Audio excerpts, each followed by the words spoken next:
삼각자산 같은 경우에는 100원에 취득하고서 내용연수 5년 잔존가치방 정액법이라면 감가상각비가 20이 나올 거고요. 그 80이에요.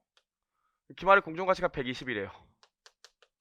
그럼 재평가 잉여금으로 40 기타 포괄 손익에 기재를 할 거고, 그 다음 연도가 되면 감가상각비가 이 금액을 기준으로 잔여 내용수 동안 생각하니까 30이 나오게 되겠죠. 그럼 우리 잠깐 BS랑 IS를 보면 X 1년 말 입장에서는 지금 재평가 잉여금이 40 있고요. 뭐 이익잉여금이 얼마 있었어요. 근데 X 2년도에 감가상각을 하면 감가상각비가 원래 20 나와야 되는데 재평가를 안 했더라면 재평가 하는 바람에 감가상각비가 10 더 나왔다고요. 그럼 이게 기말에 집합손익을 타고 이익잉여금으로 가니까 이익잉여금이 원래 재평가를 안 했더라면 이익잉여금에 마이너스 20만 영향을 미쳐야 되는데 재평가하는 바람에 마이너스 10이 더 들어갔다고요. 그럼 누가 화내요?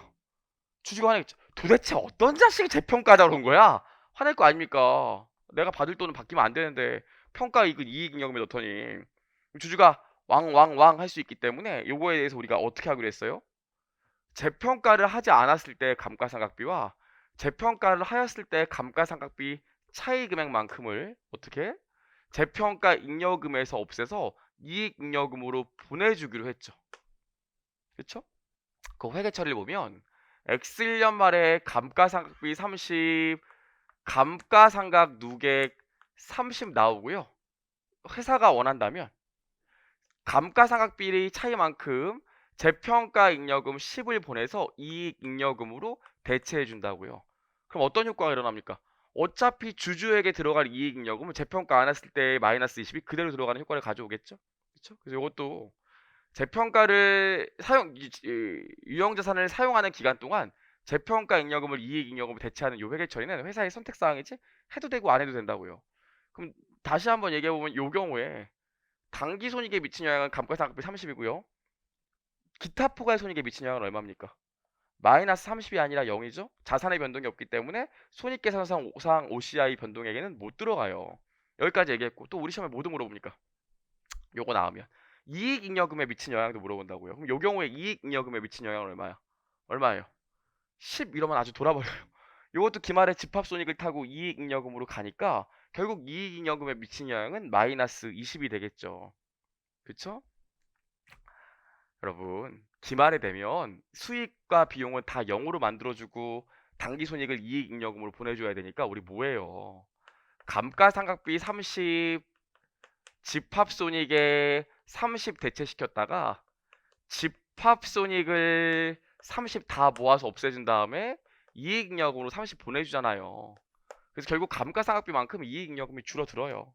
그쵸? 오케이 여기까지 요 얘기를 해봤고 항상 아셔야 되는 게 전년도 감가상각비랑 올해 감가상각비를 비교하는 게 아니라 재평가 안 했을 때의 감가상각비와 재평가했을 때의 감가상각비를 비교한다고요. 어느 생각을 좀 해보셔야 돼요. 오케이 여기까지요. 여기까지 하면 우리 내용 정리를 다 했어요. 그럼 이제 지금부터 하나 해볼 건데 한 가지만 얘기를 좀 하고 갈게요. 그쵸? 여기까지 다 했으니까 한 가지만. 실제로 이 재평가 모형 같은 경우에 삼각자산은 1차 때는 올라갔다 내려가는 경우만 나오지 내려갔다 올라가는 경우는 잘 안 나와요. 우리 1차 시험 때도 손상차순만 나오지 환입은 안 나온다고요. 왜 이 얘기를 하냐면 보세요. 한번 해볼게요. 할 얘기가 있어서 그래요. 요 케이스로 보시죠. 이러고 나서 지금 90 됐어. 근데 X 2년 말의 공정가치가 40이래요. 그럼 어떻게 됩니까? 자산이 이렇게 내려가겠죠. 다운될 때 일단 전년도에 잡아놨던 재평가 잉여금 40을 까주고 그래도 부족한 부분은 재평가 손실 10 잡는 거 아니겠어요. 그쵸? 만약 이 경우는 재평가 잉여금을 이익잉여금으로 대체하지 않은 경우고 만약에 사용기간 동안 재평가 잉여금을 이익잉여금으로 대체했다 그러면 요 감가상각비의 차이만큼 재평가 잉여금이 30 줄었죠. 그쵸? 그래서 요게 30밖에 깔 수가 없기 때문에 재평가 손실이 20 나오게 된다고요. 뭐 여기까지 우리 다 아는 얘기잖아요. 결론이 뭐였습니까? 그래서 재평가 잉여금을 사용기간 동안 이익잉여금으로 대체하는지 안 하는지에 따라 기타 포괄손익에 미친 영향이랑 당기손익에 미친 영향은 달라진다고요. 하지만 총포괄손익에 미친 영향은 그래도 항상 어때요? 같죠? 구성 내용만 바뀌는 거지 자산의 변동은 일치하니까. 여기까지는 다 알아. 지금부터 우리 무슨 얘기 할 거냐면 내려갔다 올라가는 경우를 잠깐만 볼 건데, 아유 배고프네. 자 보시면 100원, 여기 감가상각비가 20 있어요. 여기 80 나오겠죠? 근데 X 1년 말의 공정가치가 60이라는 거예요. 그럼 이만큼 뭐가 나와요? 재평가 손실이 20 나와서 당기 손익에 영향을 미치겠죠.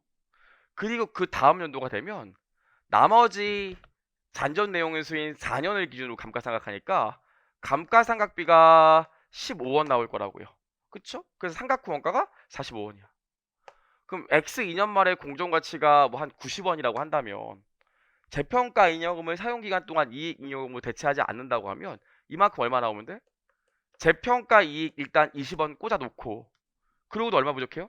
65원이니까 아직 25원이 부족하죠? 아니 두 개 더하면 65원이잖아요. 아직 25원이 부족하잖아요. 그럼 25원만큼 뭐 잡아주면 돼? 재평가 잉여금 잡아주면 되는 거 아니겠습니까? 어렵지 않죠? 대체를 안 할 때는 그냥 이렇게 해결을 해. 그래서 1차 시험을 내고 싶으면 대체 안 하는 경우로 이 케이스를 물어보기도 옛날에 했었죠. 근데 이 논란이 되는 부분이 뭐가 있냐면 대체를 하는 경우예요.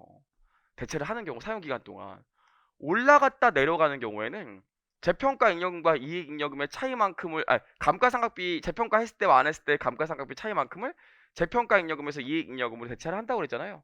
그럼 같은 논리라면 재평가를 했을 때 안 했을 때보다 감가상각비 5원 재미 봤잖아.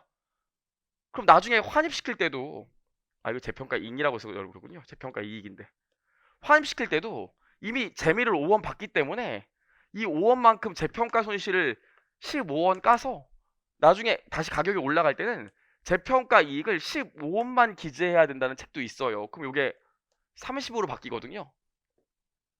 저도 옛날에 그렇게 생각을 했었고 다른 학원도 이렇게 하시는 분이 있었어요. 이 논리적으로 이게 아름답거든요. 아름답다고요. 이게 근데 결정적인 문제가 있어요. 이렇게 하게 되면 결정적인 문제가 있어. 결정적인 문제가 있어요. 첫 번째는 뭐냐면 재평가 손실은 손익계산서 계정이기 때문에 장부 마감으로 다 지워졌다고. 장부 있지도 않아. 근데 감가상각비 재무만 본 금액만큼 재평가 손실을 지운대. 어디서 지워? 내 마음속에요. 내 마음속에 기록해놔야 된다고. 자산이 10,000개 있는데 10,000개를 내 마음속에 기억하고 있어야 돼. 말도 안 되죠. 그리고 더 결정적인 이유가 있는데 기준서에 이런 얘기가 없어요. 실무적 적용이 어렵고 기준서에도 없기 때문에 실제로 내려갔다 올라오는 경우에는 재평가 잉여금을 사용기간 동안 대체를 하던 안 하던 그냥 전액을 다 대체한다는 게 대세의 의견이에요. 그래서 내려갔다 올라가는 경우에 이 어떤 책 같은 경우 예전에 제 책도 그랬고 내려갔다 올라가는 경우에도 요 감가상각비의 차이만큼 재평가 손실을 줄여서 나중에 재평가 이익 잡을 때 감가상각비 차이만큼 뺀 금액을 이익 잡아야 된다 이렇게 기재하는 책들이 있는데 논리적으로는 이게 맞는데 기준서에 얘기가 없고 실무적 적용 가능성이 어렵기 때문에 요즘 대세 의견은 내려갔다 올라가는 경우는 대체를 하든 안 하든 똑같이 처리한다가 결론이라고요. 이게 대세 의견이에요. 그렇죠? 그렇게 보셔야 돼. 그래서 좀 이따 우리 문제 풀어볼 건데 제가 문제 13번은 여전히 이렇게 풀어놨거든요. 그래서 해답을 좀 고쳐야 돼요. 그렇죠? 여기까지. 그래서 우리가 재평가 관련해서 알아야 되는 건 이게 답니다.